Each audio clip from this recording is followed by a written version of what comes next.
Today on the show, we have the Alpha Clash team, trading card game, graphic novels, comic books. Mark Waid is writing a new series for them. Mm-hmm. Al and Ridge have been building a universe over the last couple of years. Yes. 4 years. Check this out. This is a good one. It's gaming and comics meeting in the middle.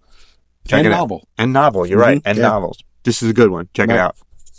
So, on Collector's Confessions today, we have Mr. Mark Waid, we have Ridge, and we have Al, and they are all working together on something called Alpha Clash. So, how you guys doing today? Great.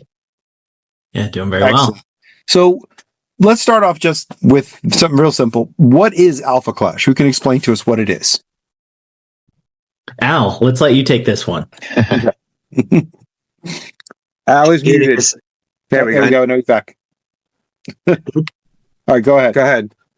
Alpha Clash. It's a indie comic book that's also a trading card game and a novel. And so we have one large enterprise of IP that started off actually as a trading card game that you can play 1v1 or now with co-ops and everything else, and has a lot of great art and everything. And to do all the lore behind it, I got tapped to write all the characters and that kind of stuff. And so it started off, actually did a little graphic novel, which is an adaptation of the first third of our novel. And then we've written some other comic books that are coming out soon. And then we got lucky enough to be introduced to Mark, and he's going to help with the next series coming up. So that's kind of it in a nutshell. No, it's sort of a multimedia event where you have a card game, novel, comic, all coinciding at once. Exactly. And It's really fun because the characters you read about are characters you can play as card contenders in our game, but you can enjoy the comics or the book without being a fan of the game. You could enjoy the game without reading the books, but it's all intertwined. And when we go back and forth and create characters and such like that, we go, hey, Ridge was thinking about a guy that could do this, and he goes, yeah, I think I can make that happen with the rules. And then or sometimes it's the other way, hey, we need a guy that can do something like this, and so then I'll come up with a backstory for something like that, and then that's kind of where we go. How did it get started initially? What's the timeline when the card game's been out for a while, right? Yep. So I can kind of walk us through this one because it's very interesting. My name's Ridge. I'm the CEO of Rising Empire Studios, and I'm the one that helped kick everything off for all things Alpha Clash. Prior to starting a studio, I was the head of strength conditioning for Cirque du Soleil in Las Vegas for years. And Al and I used to work together. So Al is a head coach for multiple shows, or has been a head coach for multiple shows at Cirque du Soleil. And so him and I used to be nerds together and would just talk about all things Marvel, DC, you name it. We would just nerd out. When COVID hit, Las Vegas shut down. Being the entertainment, city that it is, especially live entertainment, all of that went away, and so did our jobs. And so we were at home, and one day this idea kind of just came out of nowhere for this universe. I think that my original idea certainly isn't as good as what it came to be, but that's really what started it all. And so we just started to sit around, do video calls and all that, and just start to brainstorm characters, start to, do things like, role play the characters. And then I just started to build a game, and then we started to turn it into this, more than a project kind of IP that we knew could be comics and novels, games, tabletop games, including, card games, board games, which we've got both now. And so we did that for about a year, developing it. And then we launched our graphic novel. That did well on Kickstarter, and that's what helped kick things off for us. And then a few months later, we launched on Kickstarter for our trading card game, and that did, I would say, pretty well. We had crowdfunded over $420,000 on the TCG for that project. And then since then, we've been able to do a series of comic books and also our novel. And so yeah, we've done Kickstarter. Now we're in kind of mass market retail, and we've kind of done all those things, which has led to the point. So this is now year 4. We're going on year 4. And now we're working on Rising Empires together with Mark.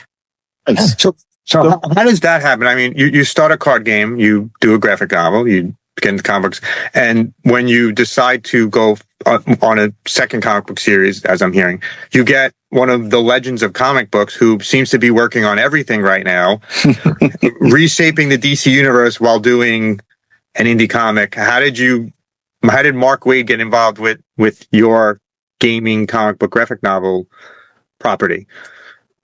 Rich, how do you know Eric? Yeah, exactly. This is kind of a crazy story because essentially a fan of Alpha Clash was friends with Mark. Okay. But he didn't know who this gentleman was. And so a colleague of Al's dad. Even crazier, yeah. So Yeah, we gave some merch to my dad, and he's just a goofball. My dad, he's a character unto himself, and he was handing out Alpha Clash hats and whatever. And his buddy that he plays cards with at the golf course, they're all retired guys that sit around the golf course lounge table playing cards and making fun of each other. He ended up giving them this Alpha Clash hat. That guy goes out and is standing in an elevator and meets this other dude named Eric, who goes, "Alpha Clash, I'm following you guys on Instagram. I'm a big fan." He goes, "Oh, you should. It's my friend's kid's company, you know." And so he got his business card, and we followed up. And then through there, we met Mark. And then your end, Mark, you can explain that part. Yeah, it's pretty much as random as it could possibly be. Our worlds would not necessarily intersect, but Eric Calderon has been a dear friend of mine for 20 years now. And when he got involved, Eric's specialty is taking two things that need to be together and putting them together and introducing the right people to the right people. And so Eric knew about, my comics career and so forth and my specialties. And he was very much a fan of the Alpha Clash stuff. So he's the one who made the introduction, and it just went swimmingly from there. I mean, I'm very impressed with these guys. They've done so much in such a short period of time. And that not only speaks well of them, but it's important to me because I do get, not to pat myself in the back, I do get approached a lot by a lot of startup companies and a lot of people trying to make their mark here or there. And there's only so much time in my life, and there's only so much time in my world. And I need to be with people who I don't want to be on your train while you're building the tracks. I want to catch up to I want you to present me with a train that's about to take off from the station or is already in motion, and I can just grab on and help you however I can. So there's all sorts of skills and knowledge that I bring to the table in terms of 40 years in comics and having been a publisher and an editor and a writer and everything in the business, store owner. So I'm able to give them the benefit of my knowledge, not just as a writer, but also if you're looking at building comics, you're looking at building a comics empire. If you're looking at distribution, here's some of the things you should be looking at that I can perhaps help shepherd you in. So it's been a blast to work with them. They've been incredibly forthcoming, sharing their stuff without being precious about it. They trust me. I trust them. And Al has been a delight to work with because he's a novel. I think of him as a novelist first and foremost. I think that's where your main skill lies, Al. But as a writer, you're showing yourself to be easily adaptable to other media, including comiks. Thank you. So that's awesome. I'll add a piece of the story here too now. So how you guys ended up here. So it's part of this very interesting story. You guys are telling how you got Mark on the show. So about a week and a half ago, I was at Baltimore Comic Con. And as I was entering Baltimore Comic Con, there was a man in front of me with a really cool DC superhero shirt on. And I was like, that, and in my head, I said, that's a really cool shirt. So I tapped the gentleman on the shoulder and said, I really like your shirt. And the gentleman turned out to be Mark Waid. So Mark turned around and I was like, you're Mark Waid. And he's like, yes, I am Mark Waid. So I told him that I had a YouTube channel, and he said, reach out one day and, we'll see if we can work out. I went online and looked up what you were doing, and I saw that this is something new. And I said, this would be an interesting way to talk to Mark. Everyone talks about DC Comics, and everyone talks about your past. So let's talk about something brand new. Right. I love that. This is the first podcast I've done on this material. And good. So good for you for breaking the story. And that's I was like, this would be, I think, more interesting than doing the same old. Oh yeah, another interview about Kingdom Come. Yeah, right. Exactly. That's all that Brian wanted to talk about. All he wanted to talk about. I told you, I said you are not allowed to talk about Kingdom Come. We are focusing on Alpha Class. Not true. But it's funny how, like with your story, it's just these instances where encounters. Not planned, nothing. It was like, and let me tell you, Mr. Waid, I was shocked when it turned out it was you. I had no idea. These shirts are now my calling card. These shirts are awesome. This is my convention wear from now on. Okay. I found a place online that does these beautiful, collared button down shirts, but with comic covers on them, like giant. The whole thing is just one giant comic book cover from the Silver Age or the Bronze Age. And so this is now, this is civilian wear now, but at conventions, dude, that's where you're going to be able to spot me and find me from across the room. It's your convention uniform now? Yeah, it will be now. Yep.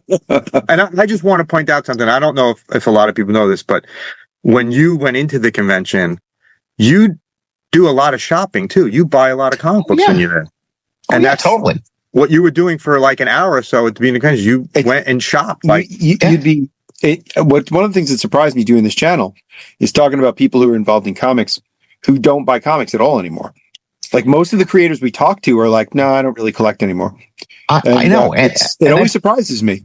It baffles me that they don't. I don't know. I get asked a lot, and I'm flattered by the question. I don't know how my longevity works. I've been incredibly lucky. Nobody gets a career like this that lasts as long, and I'm very grateful every day. But if I had to figure out what the answer was, part of it I really genuinely think is continuing to stay current in the medium and watching what other people do and watching what other skilled creators do and what new tricks and new techniques and new ways of storytelling they bring to the table. And that keeps you vital. If I just relied strictly on, sourcing from the comics I read as a kid, that's how they would read. And yeah. Well, so you're writing the series with Al, right? You're co-writing. So how does that collaboration work between the two of you? It's a back and forth. Email is our friend. It's a lot of it email back and forth. Although we've met a couple of times, a time or two in public. In face to face is what I should be saying. I mean, it's not like I'm ashamed of him. Of course, we're in public. In real life, we're in real life. Smuggled in under a blanket. Exactly. Yeah. So I mean, the basic germ of what we've been working on. I don't even remember where the basic seed came from, but it was Al taking it from there and him hitting me with some ideas and me giving it some structure and throwing in some more concepts and ideas and just kind of building from there and then outlining, scripting. Again, everything just goes back and forth. And it's fun to work with somebody who is a good writer, but it's especially fun to work with somebody who I think, again, comes from the material from a different angle than a traditional comic book scripter who basically that's all they do, right? Whereas Al's coming at it from the reference point of different media. And he's learning how to do comics as he goes. And I mean, he knows what he's doing, but it puts me in a different frame of mind when I go over his scripts. And it's interesting to be able to look at the characters and the situations from a slightly different point of view. That's not just your traditional comic book writer's point of view. And Ridge, I'm sorry, go ahead. Absolutely learning, because it's great. I have some ideas and he says, well, this would be better, or pare your dialogue down to this. Cause like I can be quite verbose. That's the curse of a novelist, man. Yeah. Whenever a novelist comes to comics, that's the first thing they do is they overload with words. But I made the same mistake when I started out in comics. I mean, there's a learning curve to the medium I will say this about the medium that I'm proud of, in the sense that every TV writer and movie writer, every novelist who's ever come to me after writing their first comic book script is like, oh my God, I had no idea how hard this was. It is. And all my TV and movie friends out here in California are of the same point of view, which is this is the hardest form of writing there is. Yeah, because you have so many strictures. You're limited to this many words per panel, this many panels per page, this many pages per issue. There's a lot of and what can the artist draw and what can the artist not draw and what is visual and what is not as visual, and what is the pacing like, and you're the cinematographer as well as the writer as well as the director all at once.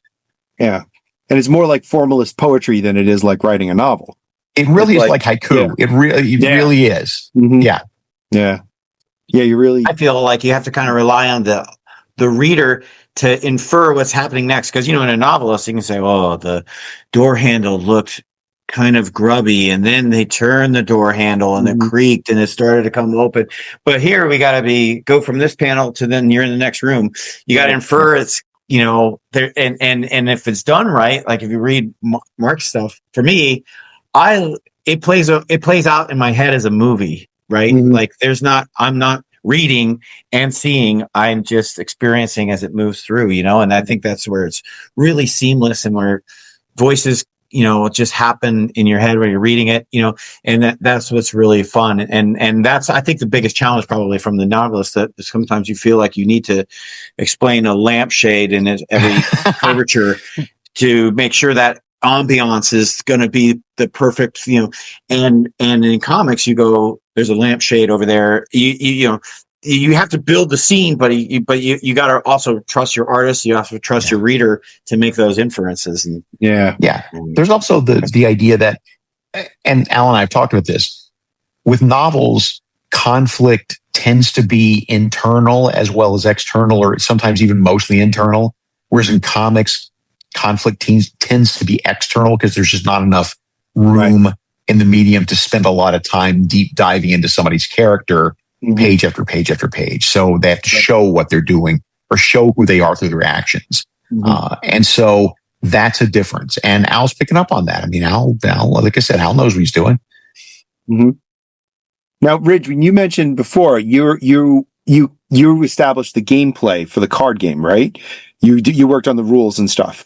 Now, when you do something like that, when you create a game like this, do you go in with a sort of model already in hand, thinking like, okay, the rules are going to be kind of like this? Like if you're looking at like another sort of card game, you're like, okay, this card game kind of works. Because my only experience in this is role-playing games. And whenever you get into a role-playing game, they're like, oh, this functions on the rules set up by this, like this other model. Is that how you do the card games too? Yeah, the card game creation was an interesting process. It kind of hit me, and it just came natural of what I wanted, because I wanted a fast-paced comic book fight. So I wanted people to just jump right into the action.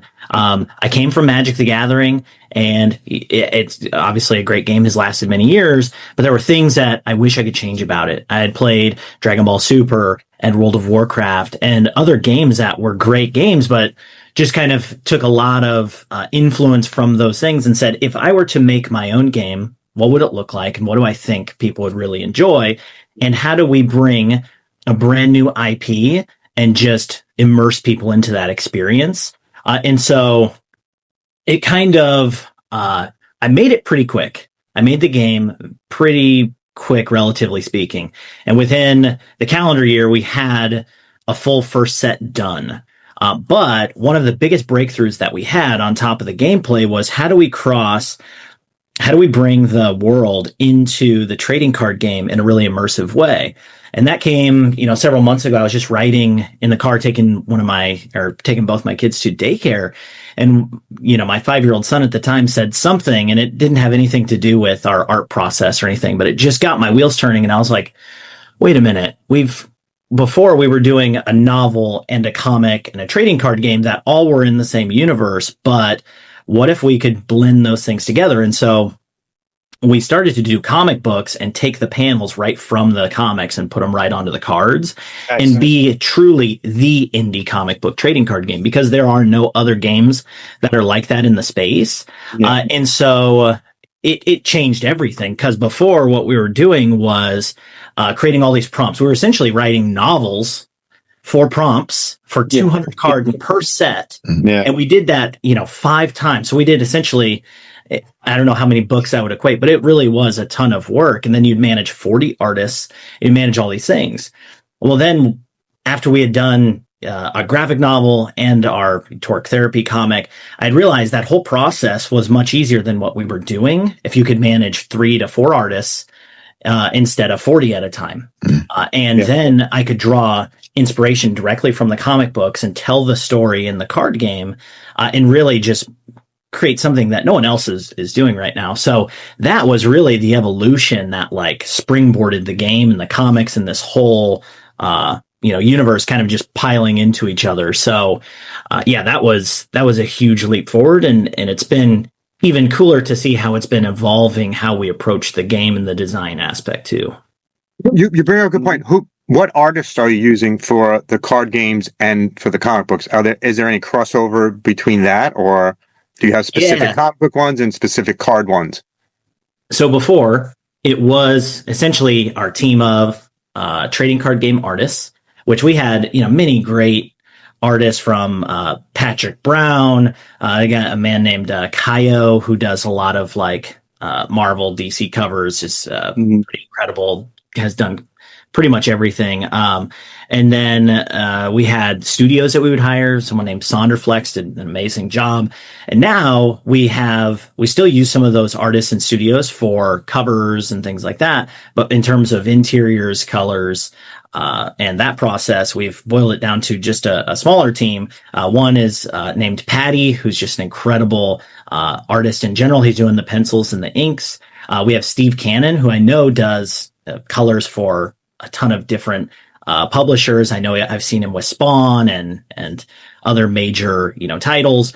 And then we have Quinn Johnson that will be doing the letters. But then we also have amazing cover artists, Ben and Joey Vasquez, that, I think Joey has been doing like Marvel Zombies and just a ton of, pretty cool work in that vein. And then, Kaio is doing, cover. And so, we have just kind of a pretty cool, group of artists that honestly, they're just great to work with. They do great work. They're great to work with, and couldn't ask for a better team right now. Good. And how will Rising Empire fit into the whole entire Alpha Class universe? So it's a new story, right? And it's going to be a new part of the card game. So how does that fit into the 4 years that you've been building? Yeah, I'll start and I'll let Al and Mark kind of take over, talk about kind of the big picture. How does it tie together with the products and things? Because we started with the graphic novel, which is kind of the modern day story. And it's a sci-fi story. And as the story progresses, there's kind of a mix of worlds. And so it's kind of a blend of sci-fi fantasy. And then we even did a prequel story, which Al, who wrote 8 comic books for what we call Cosmic Conquest. It's a prequel story, 100,000 years in the past. So we kind of jump around the timeline. He did 8 issues for that. And that's really a blend of sci-fi fantasy. It's got dragons, it goes to different worlds and things like that. And we're currently integrating that as the cosmic block in the trading card game. So that's 3 core sets over 8 comic book issues. And then, so that's the past. The modern day story is called The Awakening. Right after The Awakening novel, you have Torque Therapy. So immediately when the book ends, it kind of picks up where Torque, who's a character in the story, leaves off. We paused on that because of just some of the new storylines that we wanted to tell. And Rising Empires will be 5 years after the main storyline. And so in terms of how does that tie together, now that we do comics and trading cards together, once we finish the Cosmic block, it'll be the Rising Empires block. And that will be pretty cool. Nice. Okay. So it starts within the narratives and then extends into the games. Yep, that's right. Okay. So, in regards to kind of the story and what does that mean and how does it all tie together, Al and Mark definitely could do a better job of explaining that. Okay. Well, take advantage of that time leap forward and paying attention to how the world has changed, and what having these superhuman beings around means, not just in terms of the effects they've had on the world in terms, destruction or uplifting situations or whatever, but delving into, okay, well, there are always people who are going to look to take advantage. There are always people, big players, who are going to look to try to figure out, how do I make this work for me? And we have come across in our story a multi-billionaire who has figured out a way to I'm trying to figure out what not to give away, but basically found a way to channel these powers in a way that makes him incredibly wealthy and the most respected man on earth. And only a couple or three of the alphas have stumbled onto the reality of what's really going on. Okay. Okay. Al, anything to add? The novels are going to take a kind of a turn with their next novels going into a different world. But this is the birth of superheroism on Earth right now, in the awakening, and everyone's reaction to it. So now we have the Rising Empires is a little play on words between. It's an inside joke, because obviously we're Rising Empire Studios, but what happens as a consequence of the storyline is that people are building their camps. Some guys are going to be good guys. Some guys are going to be bad guys. Sometimes the government might build some super soldier kind of thing. Other privatized. Can they privatize superpowers? And all this other stuff. So everyone's kind of like fording up, and so then, in hopes that from an author standpoint, we have lots and lots of stories to tell for the years to come, because everyone will have their faction and their empires are rising, whether they're, different things. So that's kind of where that's the overall theme. And then how we get there is the fun part, that, one guy is kind of discovering a trend and then wants to investigate it more. And it's a very large and world shaking revelation. And then there's another guy who's just very personal, has one personal mission of what's going on there. So we're kind of doing a little bit of both. That's my hope. And I can say it feels more in the vein of like sci-fi thriller compared to the other ones are sci-fi fantasy, kind of big world building, kind of crossovers, kind of main storyline, pretty sci-fi. This one just has a different feel, and it feels very welcome. Reading the first, couple scripts, it's really exciting. It feels different, but it feels right. And so I'm excited to really get these out there, because it is Alpha Clash, but it's just a new spin on it. Yeah, and it's also a completely new customer, new reader, new player friendly approach too. Sure. Again, the idea is that you don't have to be steeped in the mythology to read the comic. The idea is that, in a perfect world, you read the comic and go, oh, wow, this is a really fascinating world. What else you got? Right. Yeah. Give me more. So in the comic books, we'll see the same, a character will have the same powers they'll have on their card too. Sure. So they mirror each other, which is, I think that's a great idea for someone who plays, the game, also to be able to see the comic book as it plays out. I think this is a fantastic idea. And like you said earlier, no one's really doing this. Right. No one has a world that encompasses two of the most popular things, comic books and these trading card games, which again, I'm a trading card novice. I'm a little older than, the trading card game part, but my nephews and I have been playing this for years, and I've seen them play. Just be able to see it on paper is a great idea. Yeah, I grew up with role playing games, so that's my point of reference. Is stuff like Dungeons and Dragons. Is my point of reference. That's why I was talking about the rules being like, well, this is this model rules, or this module, or whatever.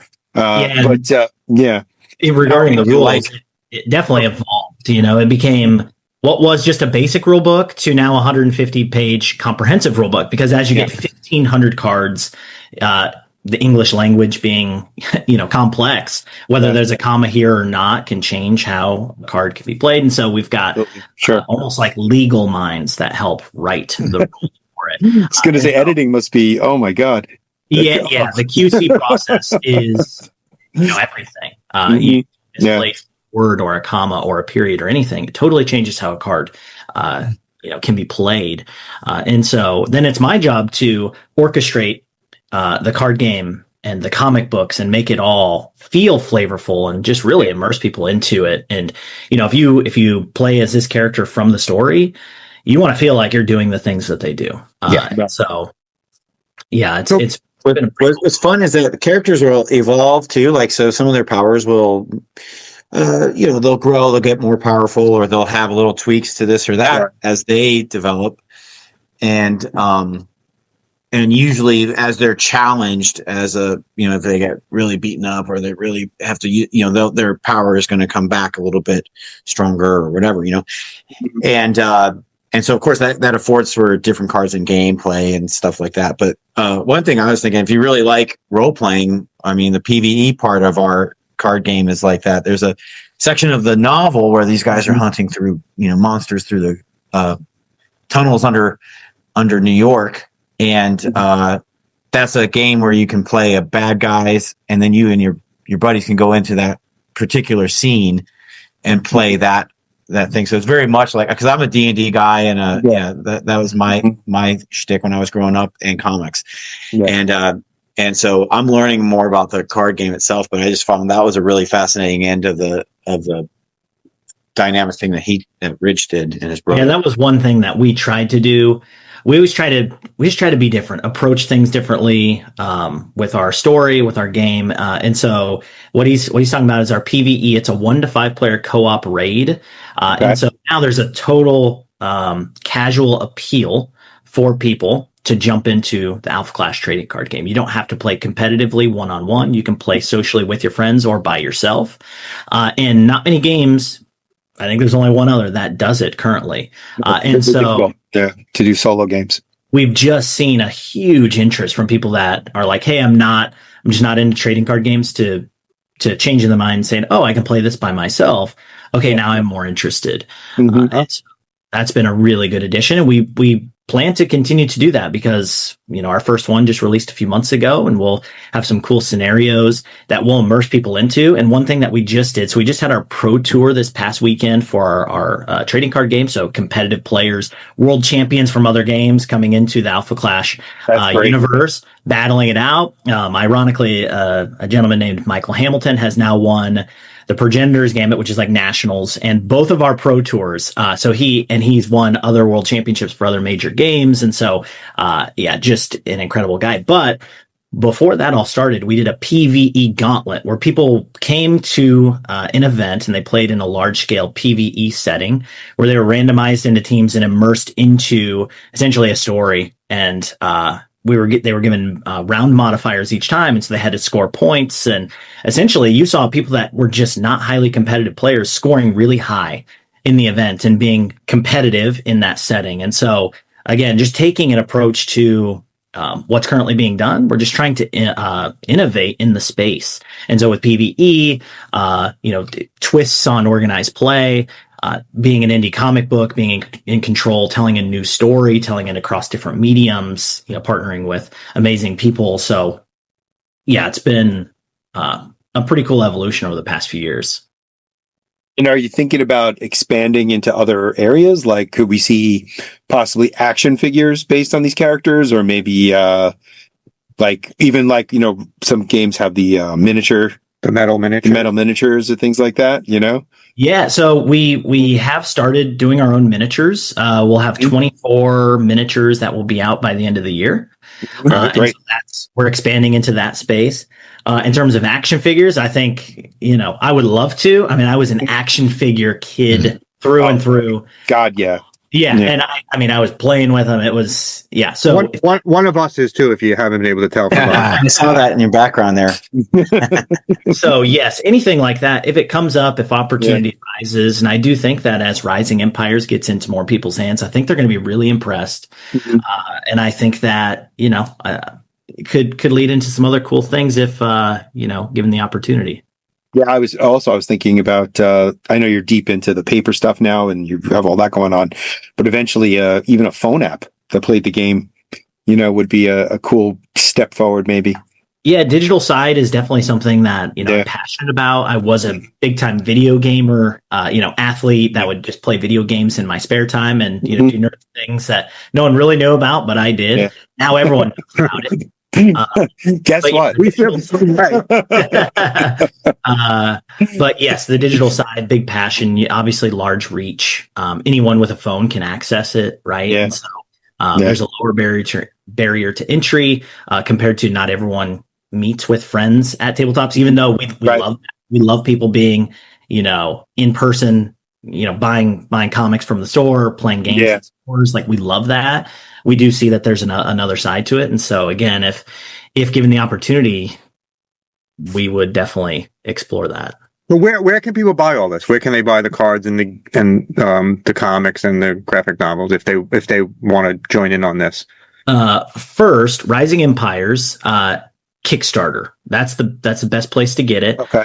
And so people can search Alpha Clash. This will be our 5th campaign. So Rising Empires is the name of it. We also have a VIP offering. So for $1, you get all these, cool exclusives, just for being a VIP when you back the campaign. And so you just get some of those things. And that's the biggest thing that you can get now. In terms of where can you get the trading card game, there's a few ways. If you're in the United States, we do something called a champion store program. And so we work with stores directly. We go direct to store. We're in comic stores and in, game stores. And so stores will just be able to sell that. So if anyone's watching this and they think, hey, I would love to have Alpha Clash in our store, then have their store reach out to us. We get them onboarded with a store kit where they get demo decks and banners, and really just get equipped to build a community. We also send out some comic books. And so people can just get their hands on kind of all things Alpha Clash.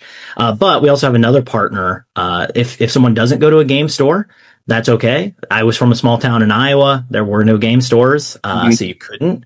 I would have to drive an hour just to go find one.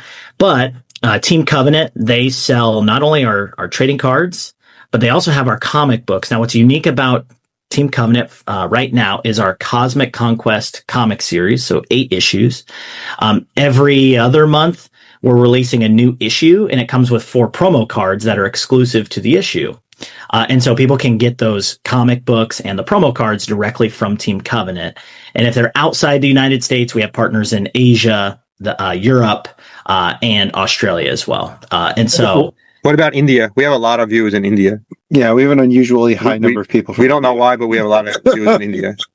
In terms of India, we don't have any partners there. Now, we know that is a huge market for tabletop games, comic books, all that.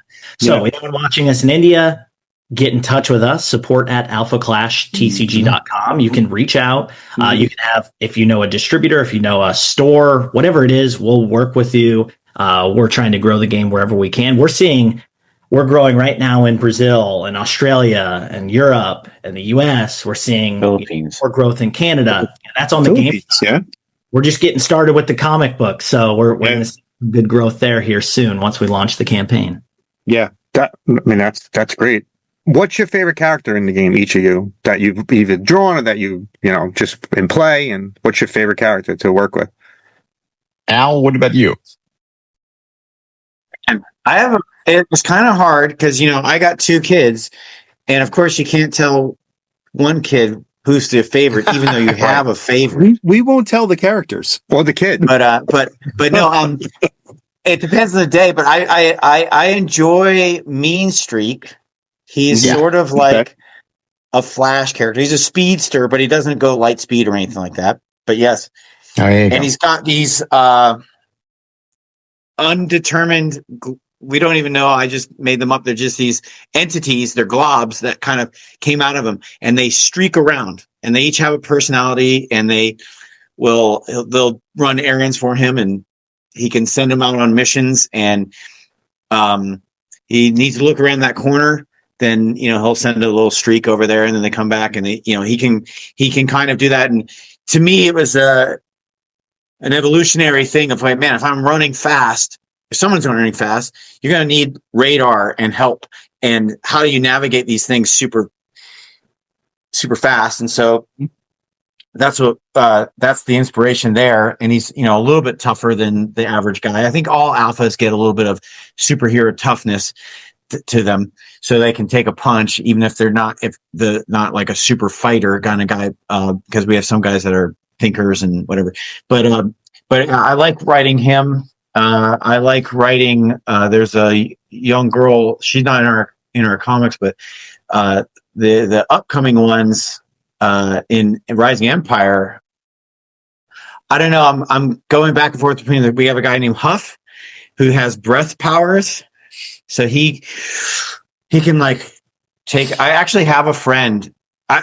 My background in the circus has introduced me to some wild people, and I was a trapeze artist and everything. And I actually have a friend who can hold his breath over 20 minutes.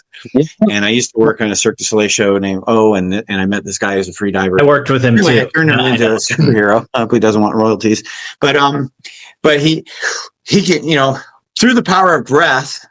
And I've actually worked a lot with martial artists too, in the breathing work. So this guy can make a decision. He's like, okay, I can either be strong or fast, but he can breathe in and get strong, or he can breathe in and be kind of quick and fast and nimble, or if he's hurt, he can do some breath work and kind of heal himself a little bit. And there's a lot of cool different powers like that. And he's fun, and he's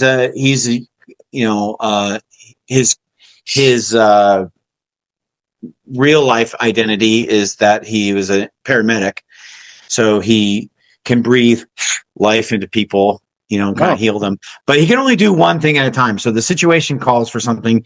He needs to kind of decide, well, what can I do here? Do I need to be fast or tough, or do I need to be, this or that?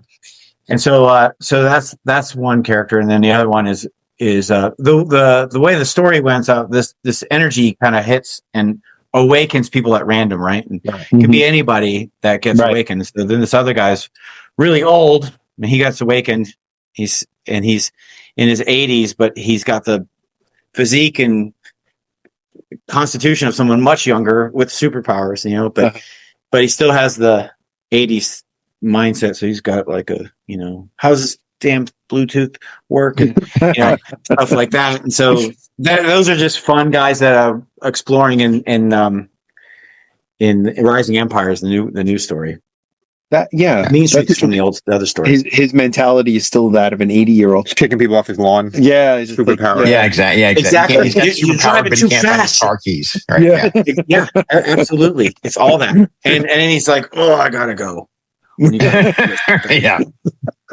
That might be your new favorite character. That could be my new favorite character. Yeah. He can fight crime as long as it happens before 8 p.m. And that's exactly right. He's got to make it home for the chair yoga at the home. Hold on, Jeopardy's on. I gotta go home. I gotta go home. Mark, what about you? What character so far? I've always said Mean Streak. I mean, because it gives me when I think about that character, it gives me a chance to exercise some of the nastier applications of super speed that I've never been able to use with the Flash. Okay. Now, do you have a plan at all to do individual titles? So maybe Mean Streak gets his own title at some time, or just an issue, or just something like that. I mean, yes, actually, that would be a fun idea. I mean, it's interesting to see them all kind of stand on their own. They work together, and then they could stand on their own. I mean, really, it's just time. And the one that Al and I are working on is essentially a two-hander, as opposed to a gigantic group book. Although there will be plenty of other characters in the book, it's basically a two-hander. Mm-hmm. So two main characters that are in everyone else's background. Right. Okay. So it gives you a chance to get a deeper dive into these guys. Yeah. Ridge, what's your favorite character? Oh man, loaded question. I play the game. I've seen them. I've even seen the characters evolve from the beginning. Right. I like to say Magnate. Now he is like the only person in the first novel that just kind of appears like a super villain, superhero. Just he's the only person that's in spandex and cape because he has a big ego. He was a business magnate, and so when he became an alpha, he really came to, and he had to, just had to tell everyone who he was, and he really is the big bad of the Awakening. But seeing his character evolve from what he was going to be to what he became was really cool. And so, yeah, Al really took that and just changed him. But I also really like to play with him in the card game. So a little bit skewed. He was the first character that was ever thought of for the Alpha Clash universe. Oh, nice. Yeah. So if someone's watching this for the first time and they want to jump into Alpha Clash, what should be that entry point? What should they do first? I think that you have to determine what do they like. If they like a novel, a comic book, or the trading card game, or the board game, right? So choose one of those. But I would say the novel, we have the audiobook version on Audible, which is awesome. We have amazing voice actors. Very good. That just do an incredible job with it, so they can listen or read it. The comic books, I think that Rising Empires is going to be an easy entry point. If you want an original story, you don't have to know anything and you jump right in. You want a quick read, really entertaining, amazing artwork. Mark Waid's going to bring the heat with it. And so there's that. But if you want to buy a comic book right now, you've got the Cosmic Conquest series or Torque Therapy issue 1. You have to know more about the story, but you don't have to. They're just good reads. And if you're just not interested in any of those, but you want to play a game, trading card game, Alpha Clash, check it out. And you can jump in. Videos and all that is out there just to get up to speed. But we do have Discord. We have an amazing community. I think that's kind of what makes the Alpha Clash trading card game very different, is our community is just really incredible. That and your sheer number of points of entry. Yeah. I was going to say there's so many different things to explore.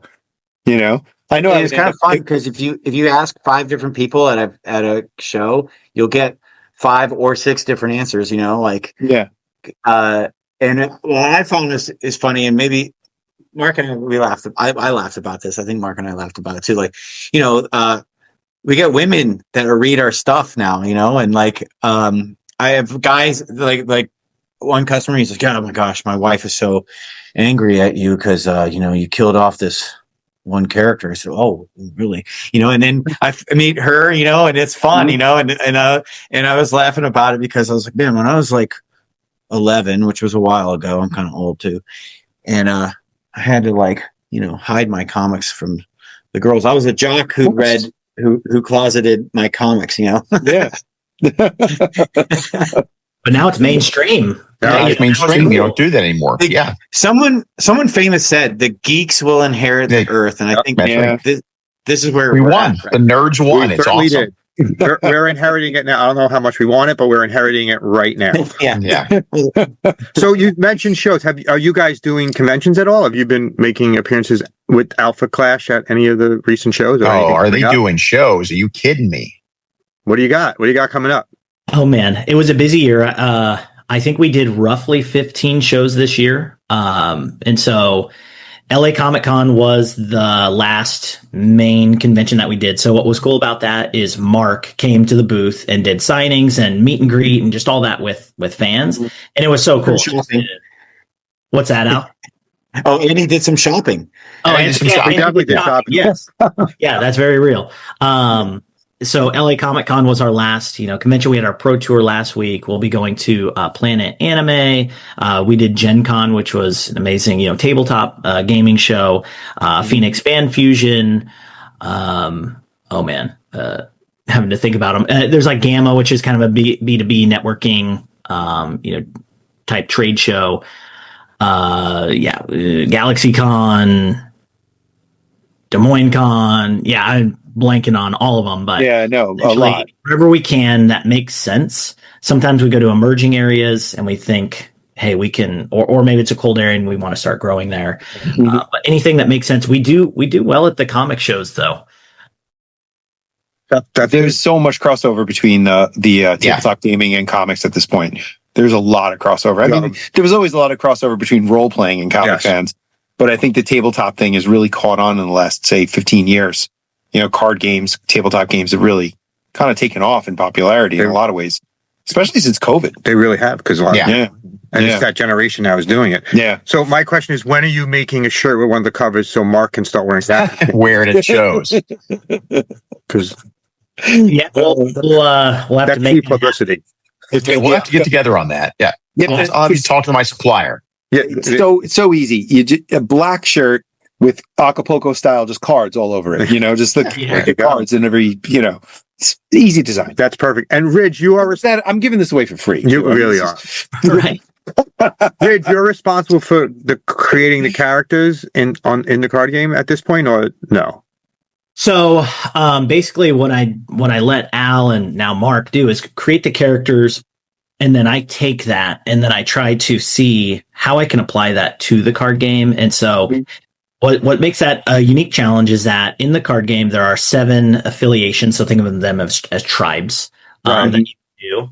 There are 5 colors, and then so each color has an identity. So things that they do well, and then there are at this point 40 different contenders. And so whenever we introduce someone new, they have abilities and everything just has to be original, or else you're just kind of replacing someone that you already did and they're just a little bit better or a little bit worse. And so, between the 40 contenders, and we release 5 to 7 per set, the 5 colors, the 7 affiliations, it makes a really unique challenge. And so whenever we get a character, I immediately put them into a color vein.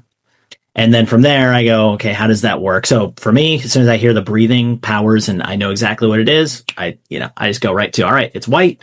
And then we're going to be doing, this and this is going to be this affiliation. He is an alpha, so he'll be an alpha affiliate. And so I start to just build there. And then I work with our main developer to really just fine tune it, make it really cool and dynamic for gameplay.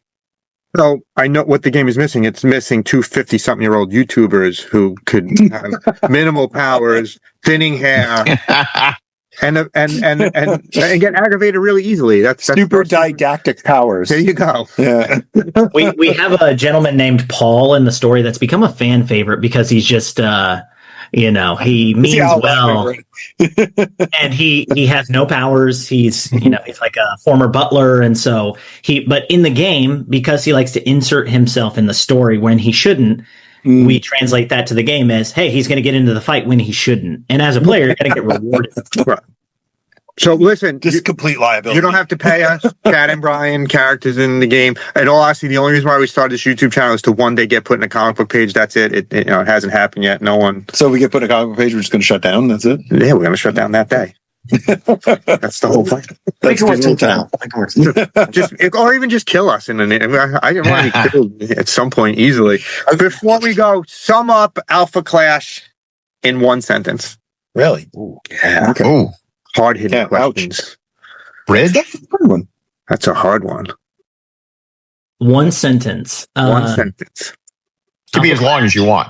Yeah, it's a run-on sentence. Sure. Just throw those conjunctions around. Just get in there. Yeah, we'll just add a bunch of commas. Alpha Clash is the indie comic book IP that you should be reading, and if you're not, now is a good time to start. That's good. That's good. That's a good pitch. I like it. Now, do you want to? I wanted each of them to give me a sentence. Oh, each one? Really? Wow. Okay. Each a sentence from each of us. Wow, you're all on that. You're all on different. You're all from different sides of it. So, how do you see Alpha Clash? It's a world. It is a world that is incredibly well thought out, that you can join in through comics. You can join in through the novel. You can join in through the gameplay. There's so many points of entry to get into that world, but it's a consistent universe. So no matter how you come into it, you're part of that world. That's great, consistent. Top universe. that, Al. Al, you're going last. I don't know. Now, I guess I'll go personal. Like if you want adventure, you want something unique, and you want something that will tide over both your sense of story and your sense of gameplay and community, by Alpha Clash.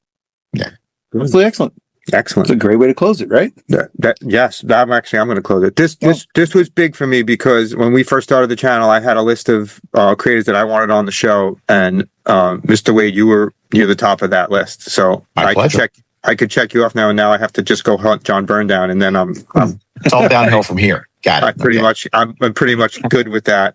Nicolas Cage keeps saying no, but what can you do with that? But tell him Mark Waid did it, and then that's why not? That's I'm going to use that. I'm going to email his. He's a very big collector, so he might. Yeah. And I kid you not, we've been in touch with his team. publicist. Sure. They keep saying no to him. Maybe if I get him on a show, can he get an Alpha Clash character? Because maybe that's a selling point. Maybe. Someone He's in that movie next. That was a cool and has a flaming head. That's you could do. Yeah, yeah. I was thinking of his character from Con Air. That would be great because the mullet would look really good on a card. Yeah. Total side story. I was in Vegas a couple of years ago. We were at a restaurant and someone's like, "Hey, look over your shoulder." And lo and behold, a table over is just Nicolas Cage sitting there. And we were like, "Oh, okay. All right." How is he not a card now? She approached right to him. Listen, I have this card game. We'd love you to be. But really, Vegas.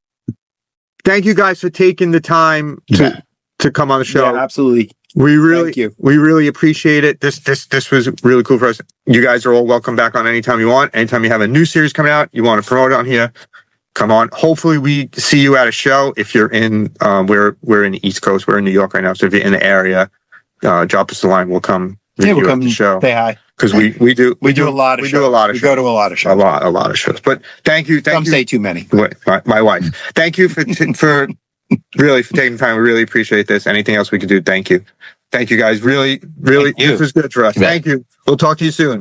Bye-bye. Take care. Bye. Thanks. So that was it. That was our meeting with the Alpha Clash team, including Mr. Mark Waid. And we will be dropping all the links in the description so that you could check this out for yourself. Bucket list item checked off. Mark Waid on the show. Who's next? Foolish mortals, you now have the chance to join Doom's inner circle at Collector's Confessions. For a mere 99 cents, you gain access to members-only shorts and secret transmissions unseen by the unworthy. Rise higher at $9.99. You'll seize early access, exclusive videos, unedited footage, and even the power to choose Doom's next conquest. But for the true elite, the Dr. Doom tier, $99.99, grants you world domination. Join now or be crushed beneath the might of Collector's Confessions.